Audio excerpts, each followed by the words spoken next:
Hey, you ever talk to somebody and be giving them advice and they be constantly saying, "Oh, I know. Oh, no, I know." Right? Whenever that happens with me, if I'm giving somebody some advice and they just keep saying, I know, I always refer to the scripture right here, John chapter 13, verse 17. It says, "If you know these things, great blessings will be yours if you do them." This scripture tells us that the blessing is not in the knowing. The blessing is in the doing. Walk with me. Look, I'm Billie Miller, the motivational minister. They call me the motivational minister because one of the things I do is I help people to improve their lives by teaching them life skills from the Bible. And today I'm going to show you how to overcome procrastination. Listen, I got a story to share with you that I learned from, I call it the mud pie story, a lesson that I learned from mud pie. I know it sounds like a crazy title, but after you hear this story, so watch it to the end. It's not going to take me that long to share the story with you in this principle either.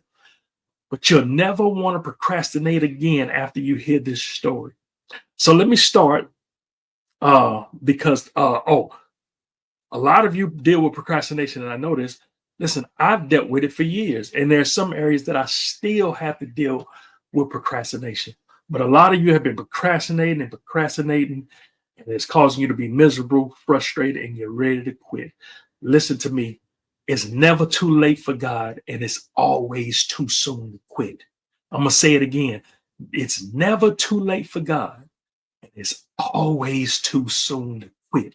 You can't quit now. And speaking of that, just to further encourage you, I wrote an ebook called You Can't Quit Now that I want to give to you for free if you want it.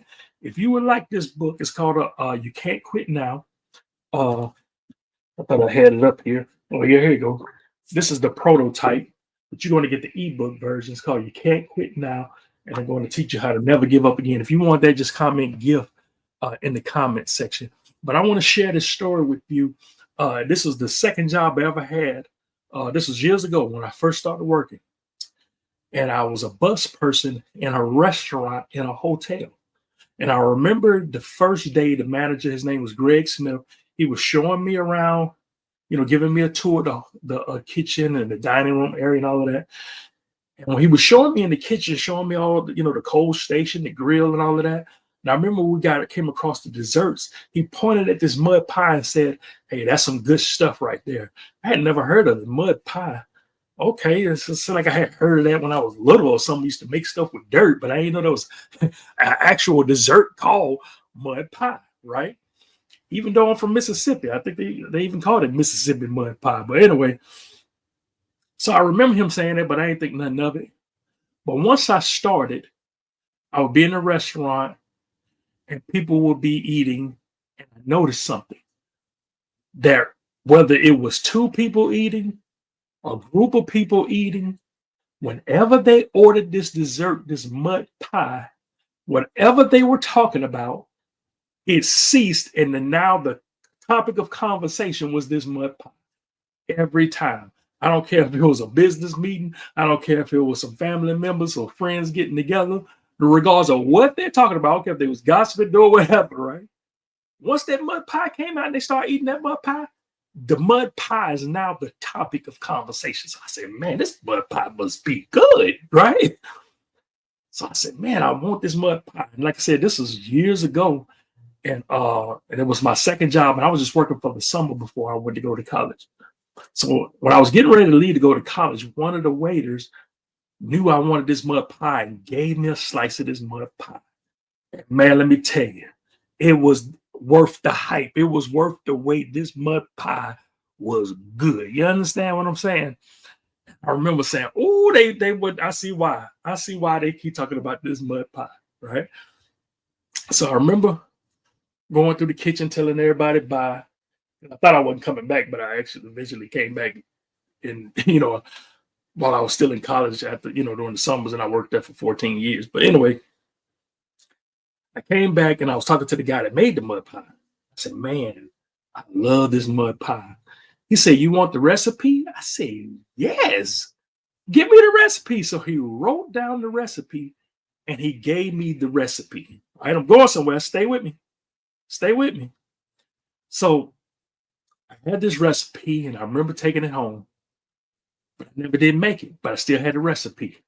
I remember when I moved into my first studio apartment, I made sure to take that recipe with me and I put it in the drawer that's in the kitchen, but I still never made that mud pie. Had the recipe, but I never made the mud pie. Moved out of that studio, moved into an apartment. Everywhere time I would move, I would bring this recipe with me. Even right now, this recipe, I think it's still in the drawer. I always put it in the drawer in the kitchen. And but I never made the mud pie, even though I had the recipe. Now, there's a principle in this that I want you to get. What is the result of me not making the mud pie? The result is there's no mud pie, right? Let me ask you a question. Do you have this recipe that I'm talking about? No, of course not, right? Unless I gave it to you, right? Or you got some recipe offline or you got your own, but you don't have this recipe that I have, right? Let me ask you a question. What are the results of you not having this recipe? No mud pie, right? Now, check this out. I want you to catch this now. Me and you both got the same results. In other words, even though I have the recipe, if I don't get in the kitchen and put it to work, I get the same results as someone who doesn't even have the recipe. You know, there's a scripture, a popular scripture, you've heard it before. It's Hosea chapter 4, verse 6. It says, "My people are destroyed for lack of knowledge."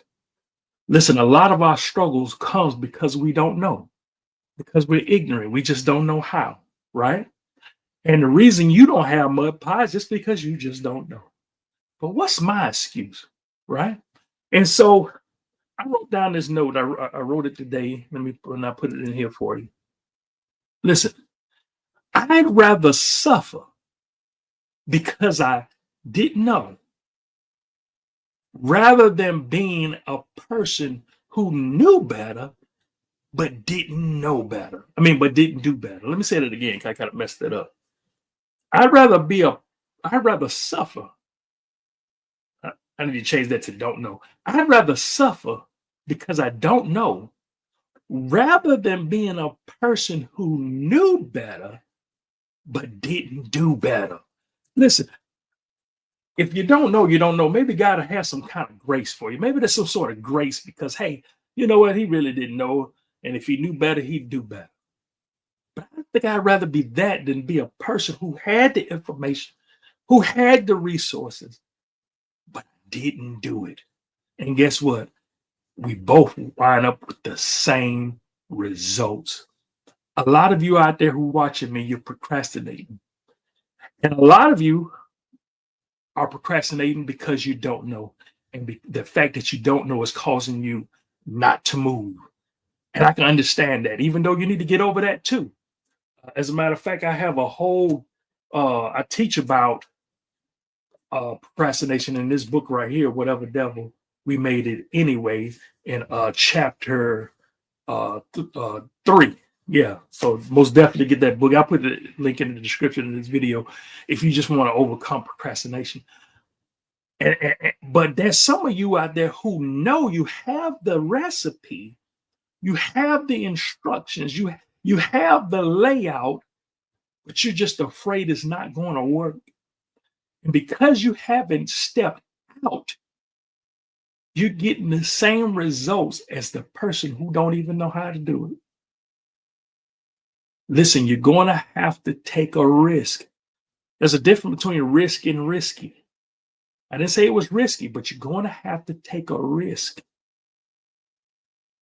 You're going to have to take a risk. Let me show you this scripture right here. Remember, I told you the blessing is not in the knowing, but it's in the doing. See, it's not solely the information that's going to get you the results, it's the applied information that's going to make it happen. Look at this verse right here. This is James chapter 1, verse 25. It says, but when you look into God's perfect law that sets people free, pay attention to it. He says, if you do what it says, you will have God's blessing. That word if means conditional. That word if means on the condition that. So he's saying, on the condition that you do what it says, not think about what it says, not quote what it says, on the condition that you do what it says, you will have God's blessing. Listen, the blessing is not in the knowing, the blessing is in the doing. Once you start doing it, once you take action, right? You're going to need to learn how to apply discipline, and discipline is how to take control of your actions. And I want to show you how to take control of your actions in this next video. So when you see it pop up right here, it's right here. You see it? Just click right there, and I'm going to teach you how to control the actions you take every day. Listen, I love y'all. Y'all take care. Y'all stay up. Y'all stay blessed. And always remember that the word is your life.